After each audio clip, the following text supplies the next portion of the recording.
পিসি আপনি কোথা থেকে এসেছেন আচার বিক্রি করতে? আজিমগঞ্জ জংশন থেকে। আজিমগঞ্জ থেকে? হ্যাঁ, জংশন। কত বছর ধরে আসছেন? 46 বছর থেকে। 46 বছর ধরে আসছে পিসি আমাদের পলসন্ডা নবগ্রাম এদিকে আসছে, আরো বিভিন্ন সাইডে যাই তো। সবদিকে যাই। হ্যাঁ, কিসের কিসের আচার আছে আপনার? চালতার আচার, চালতা, হ্যাঁ, মিষ্টি আমের আচার, মিষ্টি আমের আচার, লঙ্কার আচার, লঙ্কার আচার, তেঁতুলের আচার, তেঁতুলের আচার, ফুলের আচার, ফুলে, কাঁচা লঙ্কার আচার, মোটা লঙ্কার আচার, উফ। আমের আচার, দু রকম আছে।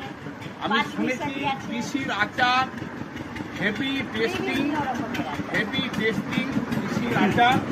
তো আমি যে ভিডিওটা বানাচ্ছি আপনার কোনো দুঃখ নেই তো?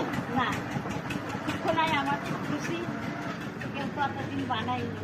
ও, যাক, আমি তাহলে ভিডিওটা পোস্ট করব, আপনারা ভিডিওটা দেখবেন, দেখে যদি ভালো লাগে পিসির আচার আপনারা পেয়ে যাবেন, পিসিকে পেয়ে যাবেন আজিমগঞ্জ, মোটামুটি আজিমগঞ্জ, নবগ্রাম, সাগরদিঘি এই 3-4টা ব্লক মিলিয়ে লালবাগ, এই কাটুয়া যায়, কাটুয়াও সালাদ, যায়, পিসি কাটুয়া সালাদ। সালাদ। আচ্ছা আচ্ছা, ঠিক আছে ভালো, মুসলিমের বন্ধুরা, এলাকা, ভালো বিক্রি। আমাদের ভালোবাসে। মুসলিম এলাকায় সব ভালো মুসলিমের বিক্রি। এলাকা। না সেটা না, মানুষ মাত্রায় সবাই নেয়, সবাই খায়, কোথাও হয়তো কম বেশি হতে পারে।